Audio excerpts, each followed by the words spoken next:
Bien-aimés frères et sœurs, vous connaîtrez la vérité et la vérité vous affranchira. Ça, c'est pas moi qui le dis, c'est la Bible qui le dit.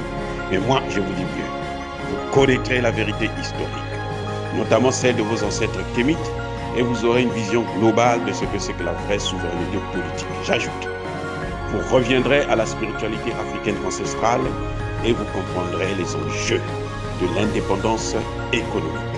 Et pour terminer, vous accepterez votre identité culturelle kémite et vous obtiendrez deux choses. La première, c'est la paix. La seconde, c'est le développement, à une condition. L'unité de toute l'Afrique noire, l'unité de tous les Noirs du monde entier.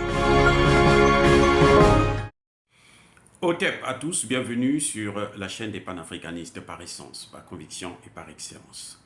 Celle des citoyens kémites par nécessité et obligation de combat.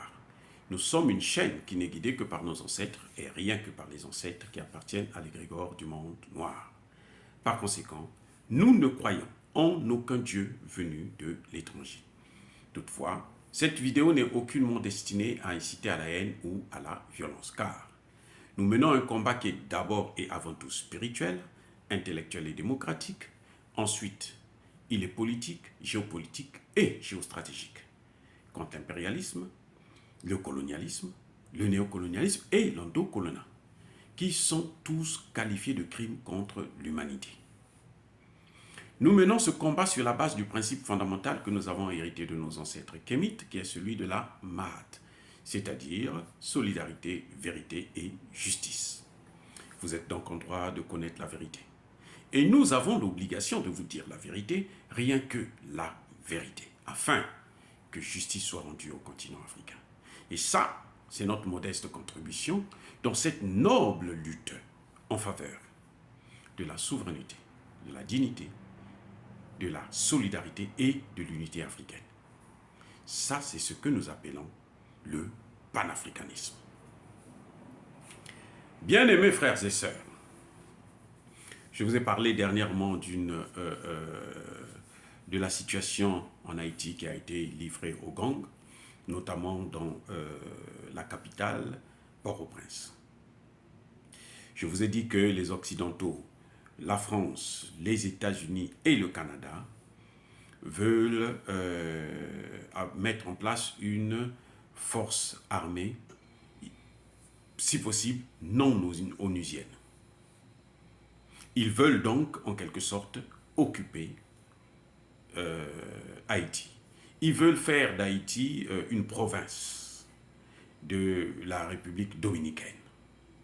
Ils veulent détruire ce symbole essentiel,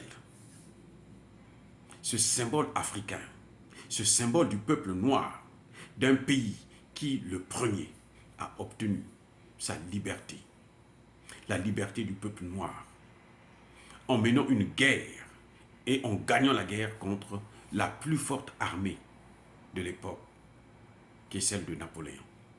Ils veulent punir Haïti pour avoir humilié, battu, si vous voulez, cette armée napoléonienne. Et donc, c'est une stratégie macabre. Avec plus de précision, plus d'informations, on se rend compte qu'en fait, cette force non onusienne, ce serait l'armée canadienne. Parce que l'armée américaine n'est pas bien vue en Haïti. Les Américains ne sont plus aussi considérés comme étant les sauveurs, comme d'habitude d'ailleurs. Les Français, c'est pareil. Donc on se disait que les Canadiens qui ont plutôt toujours donné une image des gens sérieux, des partenaires fiables, alors qu'elles ne le sont pas, et ce sont des partenaires aussi. Le Canada est aussi un pays impérialiste, au même titre que les États-Unis et la France. Donc c'est cette armée canadienne qu'on voulait aller mettre en Haïti pour piller le pays au profit de ces puissances occidentales, des États-Unis, mais aussi de la France. Mais on nous fait croire, on nous donne une image d'un pays dans le chaos total irrécupérable. d'un pays terminé. Mais c'est faux. Tout à l'heure, je vous ai dit que, Dieu merci, la situation de gang, en fait, se situe seulement, essentiellement, dans la région, ou plutôt dans la capitale, Port-au-Prince. Donc c'est un phénomène qu'on peut maîtriser. Ah oui, Port-au-Prince ne fait pas la moitié du pays. Port-au-Prince ne fait pas le quart du pays. Port-au-Prince n'est que la capitale du pays. On peut maîtriser cette situation. En écoutant plusieurs experts, en discutant avec d'autres, on se rend compte que, mais oui, c'est facile. Dernièrement, je vous disais que, je pense que c'est mieux d'avoir une armée haïtienne. Mais c'était une erreur de supprimer l'armée d'Haïti. C'était une erreur. Sous prétexte qu'il y a des coups d'État. Ils faisaient des coups d'État. Mais écoutez, il y a des coups d'État partout, même en France. Le général de Gaulle, c'était un putschiste. Il a fait un coup d'État. Le général de Gaulle n'avait pas été élu. Pendant au moins 14 ans, il a dirigé de main de fer. C'est pour ça qu'il a pu imposer aux Africains les accords de défense. Il a pu imposer aux Africains la monnaie qui existe jusqu'alors et qui permet à la France de soutirer aux pays africains 500 milliards de dollars chaque année. Sans compter que, bon, ils ont le contrôle des matières premières. C'est maintenant que la jeunesse africaine se réveille et commence à dire non, stop, il faut que ça s'arrête. Donc, les coups d'État ne peuvent pas être une raison pour supprimer une armée. Mais on a supprimé cette armée parce que on ne voulait pas que on a peur de cette armée, puisque leurs ancêtres ont montré que c'est une armée qui peut faire mal aux Occidentaux. Alors que, on l'a vu, en Afrique par exemple, ils se sont toujours arrangés qu'on ne puisse pas avoir des armées fiables, des armées équipées. Ils se sont toujours arrangés de ne pas donner la possibilité aux pays africains d'avoir des armées dignes de ce nom. Mais en Haïti, on s'est dit non, on ne va même pas leur donner une petite armée, parce que s'il y a une armée là, ils vont nous faire la guerre. Donc, on met seulement la police. Ce qui revient à dire que la première des solutions, la première hypothèse qui se pose, c'est de remettre l'armée haïtienne. C'est tout, c'est la première hypothèse. La deuxième hypothèse, bien entendu, je veux vous dire, avant d'entamer sur le deuxième point, mais même si il faut remettre l'armée haïtienne reconstruire une armée haïtienne, ça ne peut pas se faire avec ces gouvernements fantoches. Ça ne peut pas se faire avec un gouvernement qui vient pour demander, signer des accords pour qu'une armée vienne envahir le pays. Ça ne peut pas se faire avec de tels dirigeants. Ça va de soi. Ça va de soi. C'est avec ce gouvernement-là. C'est impossible. Donc ce gouvernement-là devrait partir. Eh oui, les Haïtiens devaient prendre leurs responsabilités pour faire partir ce gouvernement. Tout le peuple noir devait soutenir la jeunesse haïtienne pour qu'elle puisse prendre ses responsabilités. C'est celle de faire partir ce gouvernement et de trouver d'autres leaders qui ne sont pas compromis. Des leaders qui ne vont pas se dire que non, mais moi, si je n'ai pas le visa pour aller en France, pour aller au Canada ou aux États-Unis, je suis foutu. Eh oui. Ou au pire des cas, mais il faut donc que ce soit un gouvernement formé essentiellement des Haïtiens de l'étranger, des Haïtiens qui ont la double nationalité, qui ont la nationalité canadienne, américaine et française, parce qu'au moins là, on ne pourra pas leur interdire le visa. Ils n'auront pas besoin de ça et on ne peut pas aussi leur déchoir leur nationalité. Vous voyez, c'est ça le problème.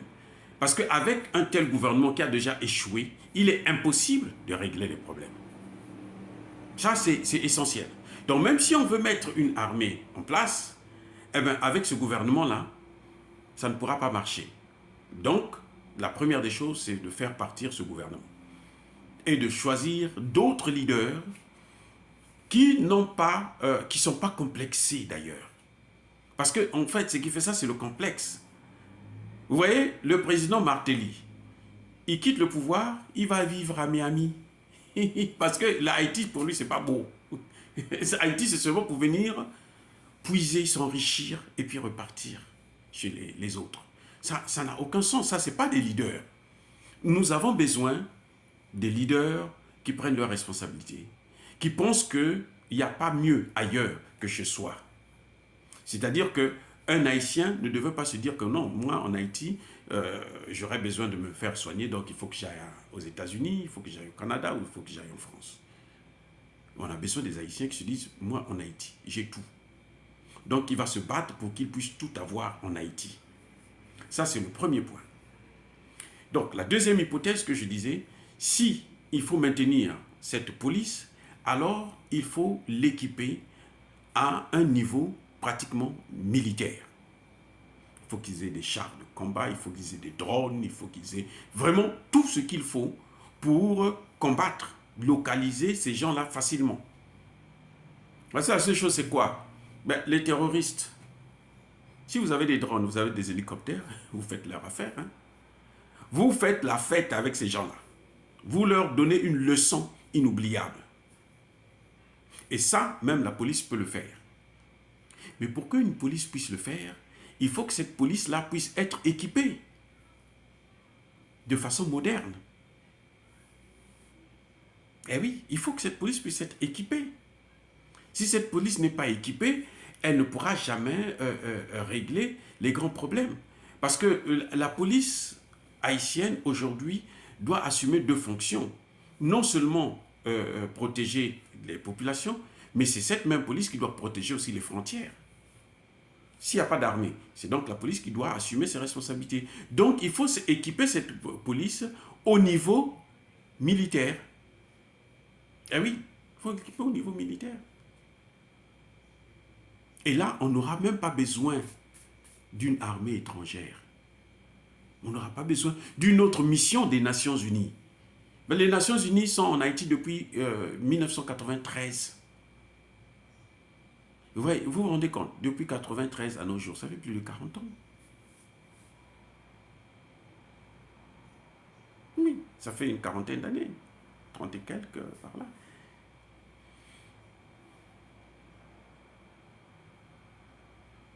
Donc, on ne peut pas, ça fait exactement 39 ans, on ne peut pas continuer avec des missions des Nations Unies qui ne rapportent rien. Puisque toutes ces missions des Nations Unies, aujourd'hui, quand on fait le bilan, on voit le résultat, c'est ça, ce sont ces gangs à Port-au-Prince. Parce que les gangs, là, ne viennent pas de l'étranger. Non. C'est pas comme, par exemple, au Mali, où on est allé prendre des terroristes en Libye, et puis on les a amenés au Mali, on les a installés là-bas, on leur dit maintenant, prenez une partie du territoire, comme ça, nous, on va gérer ça avec vous. Et nous, on va piller les matières premières, vous allez être là, notre raison d'être, d'intervenir. Non. En Haïti, ce sont les leaders haïtiens qui sont responsables des difficultés, des problèmes qu'il y a en Haïti. Je répète, en Haïti, c'est un problème interne. C'est un problème de ce que j'appelle les endocollants. Ce sont des Haïtiens qui forment ces gangs. Parmi ces Haïtiens qui ont des gangs, il y a par exemple le président Martelly, qui est cité dans la liste. Il y a le sénateur Lambert, qui est cité, Joseph Lambert, qui est cité dans la liste des maîtres, hein, des gangsters. Oui. Ce n'est pas des gens qui viennent de l'extérieur, non, ce sont eux-mêmes là.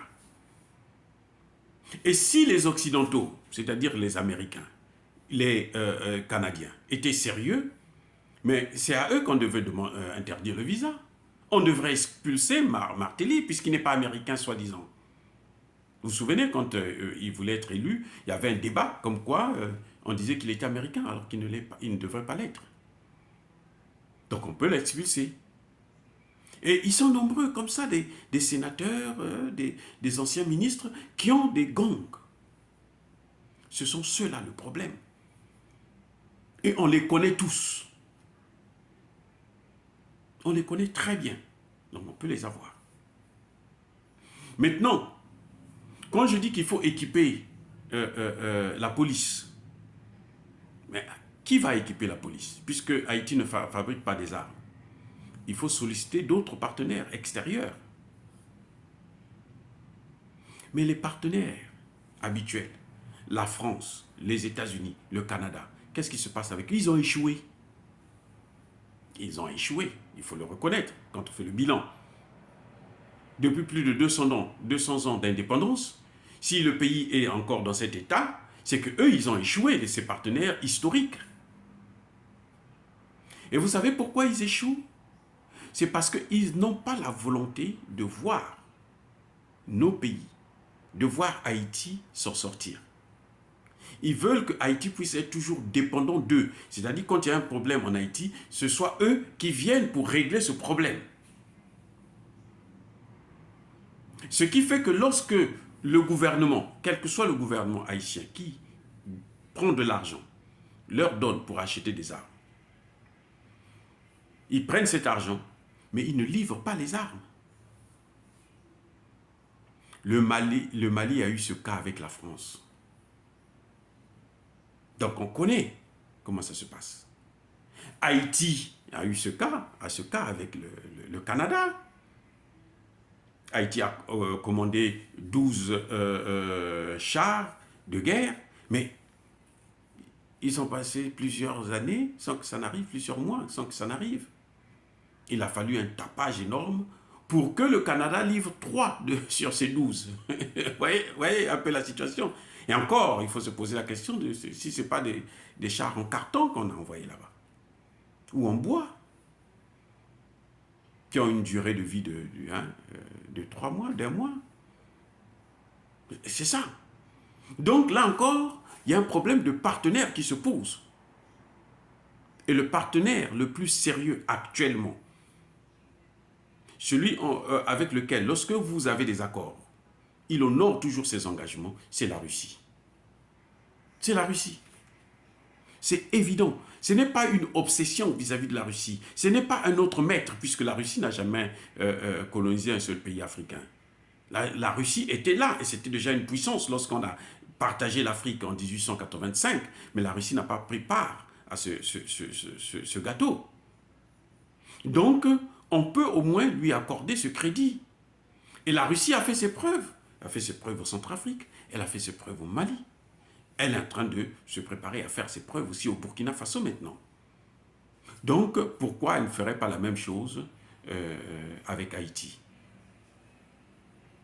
Voilà les 3 options que je donne. Personnellement, je pense que soit on refait l'armée, on reconstitue l'armée haïtienne, soit il faut équiper la police haïtienne au niveau d'une police militaire, carrément, pas des gendarmeries, police, voilà, comme en France, là, c'est n'importe quoi. Une police équipée, vraiment, qui peut assurer la protection à l'intérieur et au niveau des frontières. Et il faut changer de partenaire, avoir un bon partenaire avec lequel on peut acheter des armes et puis qui peut nous donner des instructeurs qui vont apprendre à ce qu'on puisse utiliser leurs armes. Ce partenaire, c'est la Russie. La Russie qui a fait ses preuves. Mais la Chine aussi peut être un bon partenaire. L'Iran aussi peut être un bon partenaire en matière, par exemple, de drones et autres. Vous voyez? Et je persiste et je signe. On ne peut pas le faire de tels changements avec ce gouvernement, avec tous ces gouvernements qui ont échoué. Il faut d'autres leaders politiques et des leaders politiques qui ne sont pas soucieux, plus soucieux de leur visa d'entrée aux États-Unis, au Canada ou en France, que de faire le travail pour le bien du pays d'Haïti. Voilà ce que je propose pour, pour Haïti chéri. Voilà. Alors, avant de vous quitter comme d'habitude, je persiste et je signe. Soyez bénis par le Dieu des Kémites, le Dieu des Noirs. Et que tous ceux qui persécutent Haïti, tous ceux qui persécutent le peuple haïtien, tous ceux qui déstabilisent à travers des gangs ce merveilleux pays, puissent être punis, écrasés et maudits par le Dieu des Kémites et par nos ancêtres angélisés. Je dis et j'assume.